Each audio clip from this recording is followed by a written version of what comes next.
রান্নাটা তাড়াতাড়ি হয়ে যাবে। আমি খুব খুশি, মহা খুশি।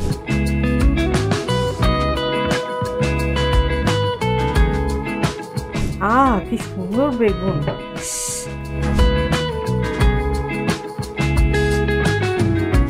এত সুন্দর একটা কালার।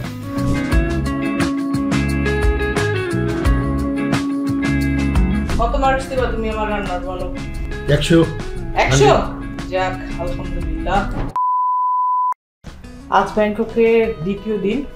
আজকে নিয়ে আসছি আব্বার সব থেকে প্রিয় খাবার, রুটি। এটা হলো 8 পিস আছে এখানে রুটি। তারপর শসা, তারপর ধনিয়া পাতা, পেঁয়াজ পাতা, কলা, বেগুন, কারণ আব্বার রুটির সাথে বেগুন, গাজর আর আলুর ভাজি করে দিব, এটাই হলো চিন্তা করেছি, সেই কারণে নিয়ে এসেছি। গার্লিক হার্ব সস, মানে এটা সালাদের জন্যে। পিলার কিনে নিয়ে আসছি, কারণ রান্না যদি করতেই হয় ঠিক মতো করা যাচ্ছে না, ছেলা যাচ্ছে না, তাই না? আপনাদেরকে এর আগের ভিডিওতে আমি দেখিয়েছি, তাই একটা পিলার কিনে নিয়ে এসেছি। তরমুজ। যাই হোক, রান্নাটা শুরু করি। মোটামুটি সবই রেডি আছে, এখন শুধু রান্না করব। রান্না করব মানে কি, ঝটপট করব। আব্বার জন্য একটু ভাজি করব, সেই ভাজিটা এখন চাপিয়ে দিব, আপনাদের সাথে নিয়েই আমি শেয়ার করছি। আলু, গাজর আর বেগুন দিয়ে ভাজি হবে। প্রথমেই আমি যেটা করছি, চুলোয় একটু পানি চাপিয়ে দিচ্ছি, কারণ আলু আর গাজরটা সিদ্ধ করে নিব হাফ। তাহলে যেটা হবে, আমার রান্নাটা একটু তাড়াতাড়ি হয়ে যাবে। আরও ভালো হয় পানিটা আগে একটু ভালো করে ফুটিয়ে নিই। ফুটিয়ে নিলে যেটা হবে সেটা হলো যে আর একটু দ্রুত হয়ে যাবে, তাই না? তাহলে ইলেকট্রিক কেটলিতে আগে পানিটা ফুটিয়ে নিই।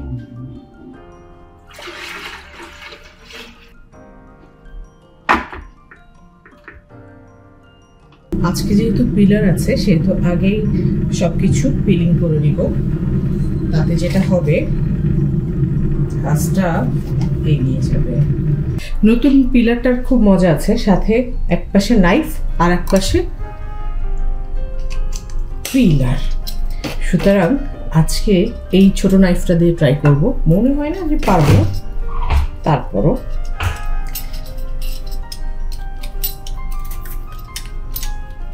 না, পিলারটা ভালো, খুব দ্রুত কাজ শেষ হয়ে যাবে।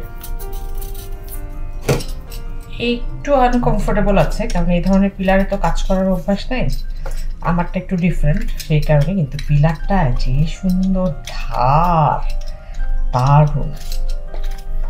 আগে যদি জানতাম যে আব্বা এরকম ঘরের খাবারই খেতে যাবে বারবার, তাহলে যেটা করতাম, আরো কিছু সবজি টবজি নিয়ে আসতাম। আরে বাবা,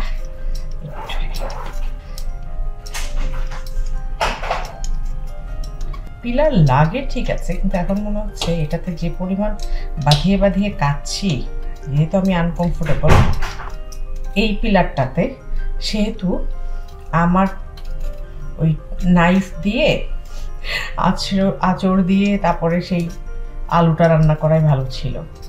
এনিওয়ে, তাড়াতাড়ি এটা কাটতে হবে, কারণ পানি ফোটা শেষ। একটু ছোট কিউব করে নিব, কারণ এটা যেহেতু ভাজি হবে, সেহেতু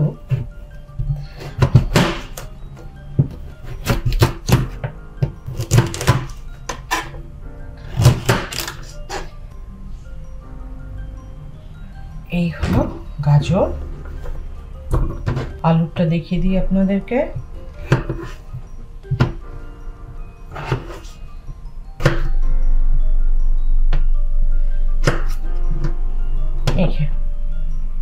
ছোট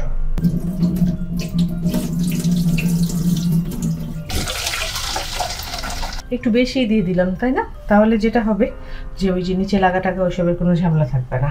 লবণ দিয়েই একবারে সিদ্ধ করি। ফুটানো পানি, বেশি ফুটাবার কোনো কারণ নাই, অলরেডি ফুটানো।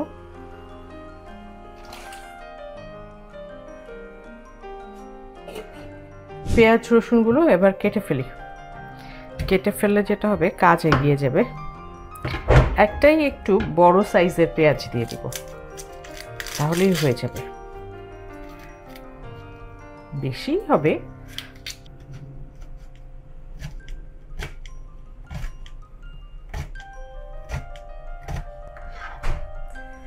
পেঁয়াজ ডান, একটু রসুন দিব,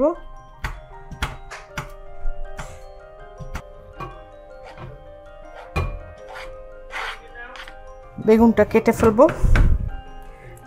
কি সুন্দর বেগুন, ইস বিউটিফুল।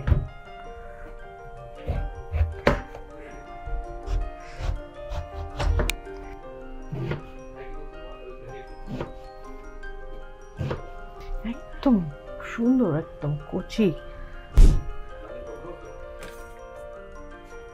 এটা অফ করে দিব, যেটুকু সিদ্ধ হয়েছে সেটা এখন একদম ঠিকঠাক মতো হয়ে যাবে।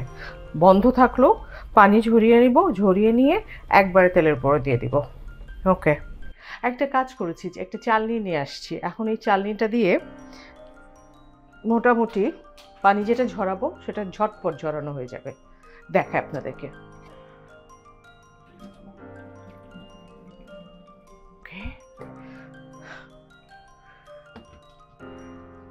আজকে রান্নাটা তাড়াতাড়ি হয়ে যাবে, আমি খুব খুশি, মহা খুশি। আজকে আমার রান্না কমপ্লিট হয়ে যাবে। এটা সকালের নাস্তা, আব্বা চাইলে রাতে ভাতের সাথেও খেতে পারবে।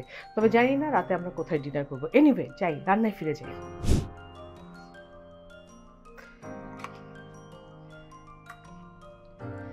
2 চা চামচের মতো দিলাম, মনে হচ্ছে বেশি হয়ে যাবে, ফেলি।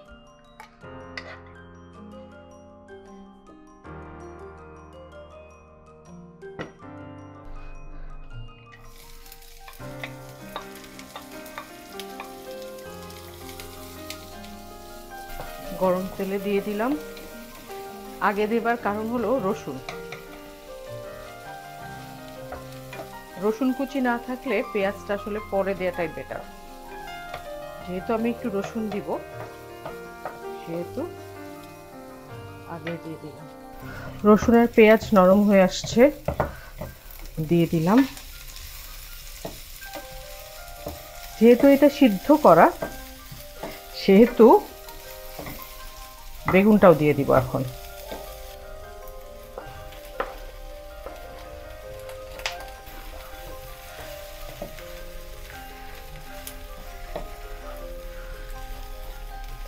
বেগুন দিয়ে একটু পানি বের হবে শিওর, সেই কারণে জালটা কমিয়ে দিব। 5-4 দিয়ে দিলাম।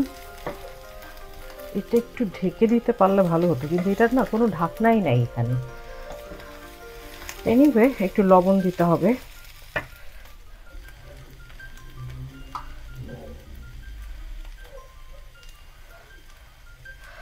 আর দিতে হবে কাঁচামরিচ। আমি আপাতত 2টো কাঁচামরিচ কুচি কুচি করে দিব।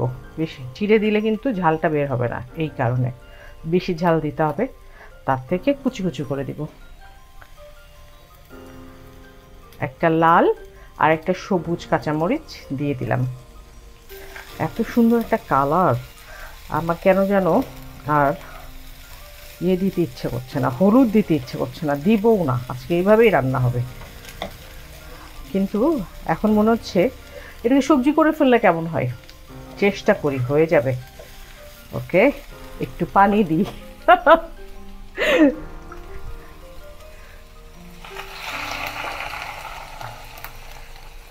একটু পানি দিয়ে দিলাম, যেহেতু সিদ্ধই আছে।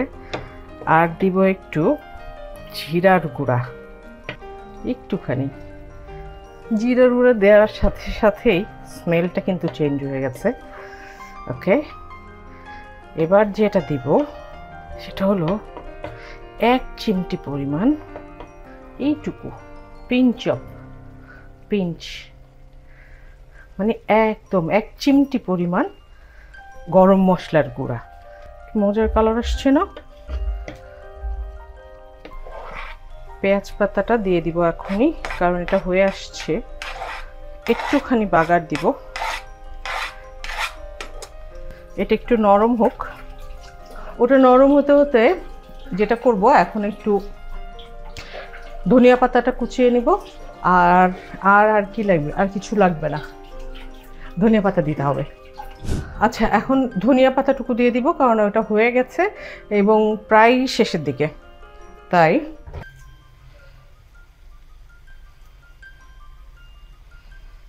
ওকে,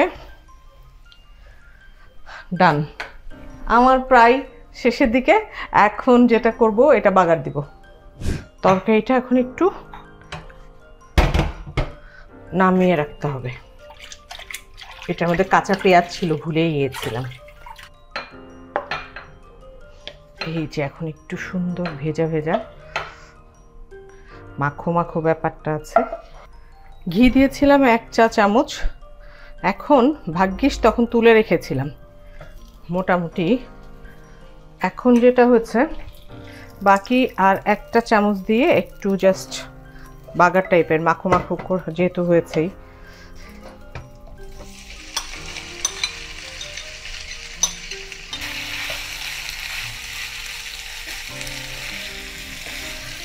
প্রত্যেকটা তরকারির এখন ঘিয়ের গন্ধটা চলে আসবে, একটা ব্যাপার চলে আসবে চকচকা।